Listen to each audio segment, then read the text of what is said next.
នេះខ្ញុំនឹងបង្រៀនអ្នកទាំងអស់គ្នាអំពីការត្រៀម Windows Server ចឹងខ្ញុំប្រើប្រាស់ Virtual PC គឺជាប្រភេទ Hyper-V Manager ចឹងដំបូងអ្នកទាំងអស់គ្នាត្រូវ connect to server ខ្ញុំសូមចុច connect to server មកបន្ទាប់មកអ្នកទាំងអស់គ្នាត្រូវ local computer ចឹង local computer នេះគឺជាមាតុអ្នកទាំងអស់គ្នាផ្ទាល់បន្ទាប់មកចុច OK ចឹងអ្នកទាំងអស់គ្នានឹងឃើញឈ្មោះ display ទៅលើ desktop ឈ្មោះនេះគឺជាឈ្មោះរបស់ computer អ្នកទាំងអស់គ្នាចឹងបន្ទាប់មកអ្នកទាំងអស់គ្នាចុចទៅពាក្យ new បន្ទាប់មកទៀតខ្ញុំចុចទៅយកពាក្យថា virtual machine បន្ទាប់មកសូមចុច next ចឹងកន្លែងឈ្មោះនេះតែតជាមួយនឹង specify name location អ្នកទាំងអស់គ្នាអាចដូរឈ្មោះបានខ្ញុំចូលដល់ Windows Server នេះគឺជាទីតាំងមានន័យថាកន្លែង store ទៅលើ Virtual PC យើងថាអ្នកទាំងអស់គ្នាបាន location ណាចឹងបើសិនជាអ្នកទាំងអស់គ្នាមាន spare នៅក្នុងកន្លែងទីច្រើនអ្នកទាំងអស់គ្នាអាចដាក់ទីទៅតែបើសិនជាអ្នកទាំងអស់គ្នាចង់ spare ធំនៅកន្លែងនេះអ្នកទាំងអស់អាចដាក់កន្លែងនេះវិញទៅចឹងខ្ញុំចូលចូលឈ្មោះខ្លីដើម្បីស្រួលរកខ្ញុំសូមលុបឈ្មោះថ្មីនេះចោលហើយខ្ញុំធ្វើការតទៅនឹង IP ធំទៀតចឹងខ្ញុំសូមដាក់នៅក្នុង C ហើយទៅវិញបន្ទាប់មកអ្នកទាំងអស់គ្នាចុចនេះបន្ទាប់មកទៀតអ្នកទាំងអស់គ្នាកន្លែង specify generation អ្នកទាំងអស់គ្នាចុចនេះចឹងទំហំ memory អ្នកទាំងអស់គ្នាអាចយកទំហំ 4G ឬក៏ 2G ហើយតែអ្នកទាំងអស់គ្នា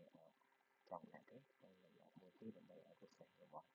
server នេះមានភាពលឿនបន្ទាប់មកខ្ញុំចុច next សម្រាប់ connection ខ្ញុំសូមចុចទៅបន្ទាប់មកកន្លែងនេះពាក់ព័ន្ធជាមួយនឹង connect ជាមួយនឹង virtual hard disk អញ្ចឹងខ្ញុំសូមយក62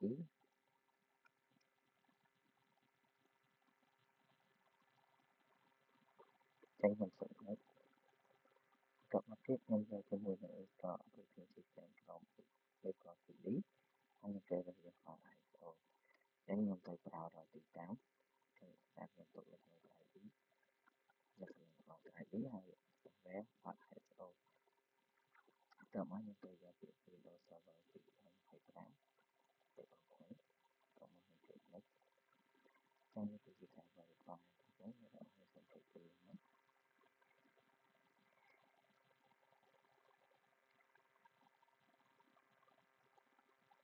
ពេលនេះយើងឃើញមាន server យើងមានអញ្ចឹងអ្នកនរគ្នាដល់មក click ឬក៏អ្នកនរគ្នាអាចចុច start នៅទីនេះ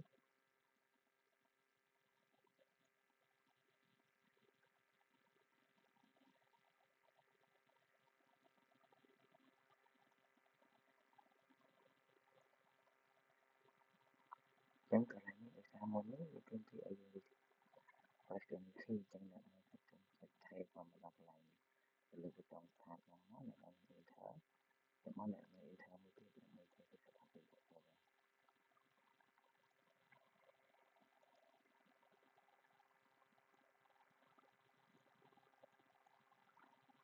ពេលដែលអ្នកនរគ្នាឃើញផ្ទាំងបែបនេះអ្នកនរគ្នាចុចនេះចុចមកសូមអ្នកនរគ្នាទៅលើភាសាយើងមានភាសា keyboard អ្នកនរគ្នាសូមខ្មែរសំទោស keyboard អ្នកនរគ្នាសូមទៅដល់យើងពី space international តោះមកអ្នកនរគ្នាចុចនេះចឹងកន្លែងនេះអ្នកនរគ្នាសូមចុច free ABC តោះមកទៀតអ្នកនរគ្នាចុចនេះចឹងអ្នកនរគ្នាសូមធ្វើនៅ desktop experience ដោយសារយើងត្រូវការពីប្រភេទ UI ហើយអ្នកនរគ្នានេះហើយយើងអាចចាប់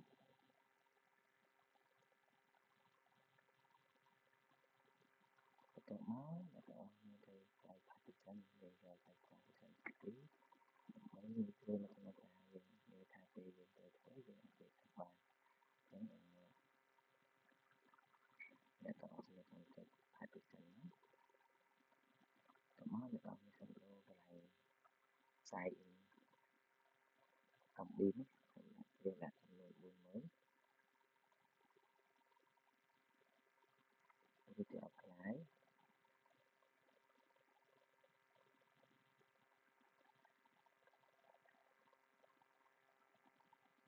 តោះមកយើងទៅធ្វើមួយទៀតគឺយើងទៅលើ allocate space ម្ដងទៀតហើយយើងយក partition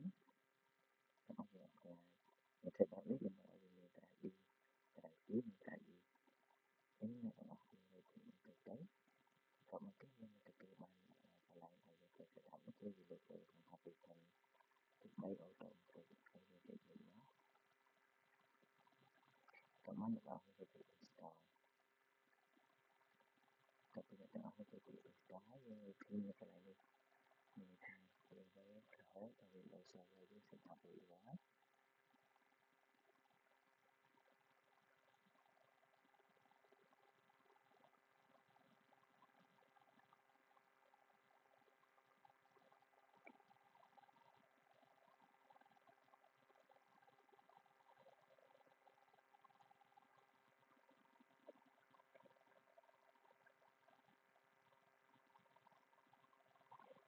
ពេលអ្នកទាំងអស់គ្នា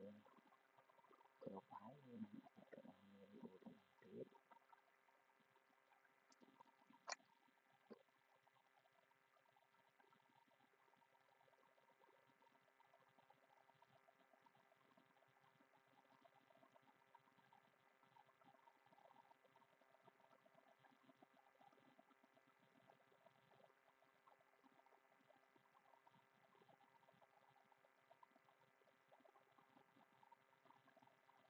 មានធីរហូតដល់ install ចប់100%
អញ្ចឹងបន្ទាប់ពី restart ចប់កន្លែងនេះ default មកសម្រាប់ server គឺ username ដូចគេឲ្យ administrator ហើយសម្រាប់ password សូមអ្នកទាំងអស់គ្នាដាក់ password ហើយសូមកត់ចំណាំផងថា password អ្នកទាំងអស់ត្រូវដាក់គឺយើងត្រូវការ complete retrieve តិចគឺមានអក្សរតូចអក្សរធំលេខមួយទៅណាអញ្ចឹងយើងគុំដាក់ password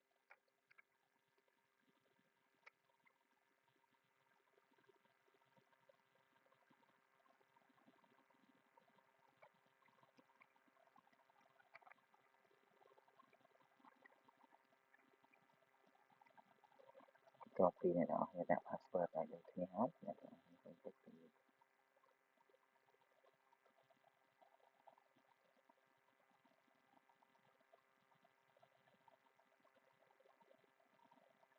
អញ្ចឹងពេលអ្នកទាំងអស់គ្នាទទួលបាន Windows Server ហើយអ្នកទាំងអស់គ្នាសូម login password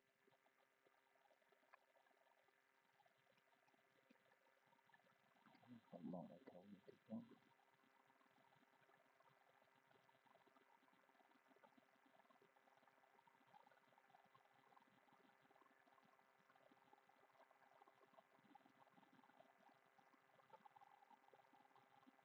ហើយខាងកន្លែងនេះយើងយក file នេះហើយចូល Internet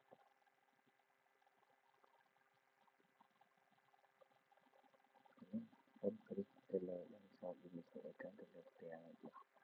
server នេះតោះមកអ្នកទាំងអស់គ្នាសូមចុច close រួចអ្នកទាំងអស់គ្នា minimize ទៅលើ dashboard របស់ server manager អញ្ចឹងអ្នកទាំងអស់គ្នាអាចទៅ add ទៅលើទាំងនេះសូមអ្នកទាំងអស់គ្នាទៅ add ECC និង network អញ្ចឹងអ្នកទាំងអស់គ្នាសូមទៅ copy ECC នេះមកឲ្យចូលហើយតោះមកអ្នកទាំងអស់គ្នាចូលទៅ personalization រួចអ្នកទាំងអស់គ្នាចូលទៅ item តោះមកអ្នកទាំងអស់គ្នា scroll ទៅក្រោមទៅរកពាក្យដែលមានឈ្មោះថា desktop icon setting រួចអ្នកទាំងអស់គ្នាคลิกនៅលើ computer និង network តោះមកអ្នកទាំងអស់គ្នាទៅ OK បន្ទាប់ពីអ្នកទាំងអស់គ្នាឃើញហើយអ្នកទាំងអស់គ្នាយើងទៅ config នៅក្នុងការ config នេះយើងទៅ config control alt delete rồi phát lao đi về thể thao đại dương thực các bậc thực cả đi ta biết việc tìm kiếm sự sinh người để mà có thể bằng cái công việc làm việc muối như có công việc công việc lý phí về những cái công việc của tổng phát áo và phát áo bị nếu mà các bạn là khí biến độ ở với những cái công việc này bị thay khi bị đọc trong exit các bạn đã đọc thì ok thông tin mới của các bạn không cần tự bật ra thì ta lại nhấn là ở control the command local policy computer configuration hay for administrative template các bạn đã đọc thì system nếu mà mình xuống trong your standard với install the file hay bị display thật down event tracker trên một click các bạn không tự nhiên bị thả disable các bạn nên tự ok tránh không cho ta được một khi thì tình hình sự người ta được thực ra là người ta thì tuy nhiên tôi thực là thì thế các bạn hay tôi thực là thực sự thì thế với những cái nó khó policy hay là cái security option tránh không scroll việc mà hàng ngày đấy không scroll thì rồi những cái đã thả theo là có thả được theo là có nhưng mà require thì nên là có thể không được click các bạn ra thì thành đó thì ok các bạn tiếp nên các bạn không scroll các bạn tiếp với những cái đã thả down allow system to be shut down without having log on không trong một click được việc thả của những cái và các việc cho phá lệ cloud trong đó lên start nếu như người việc start làm mấy việc thả là phải tự bảo hiểm mà bị rồi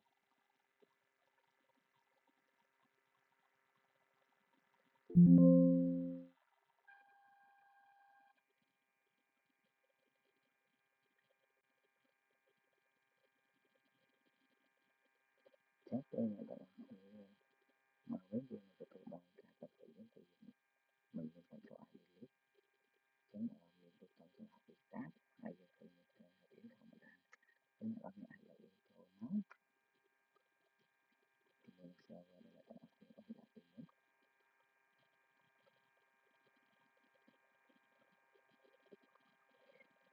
thế bạn có thể là bài cơ các nhà cơ và với trong năm người có các nhà việc ở cái tiếp theo các công việc để đến từ IT ở đây thì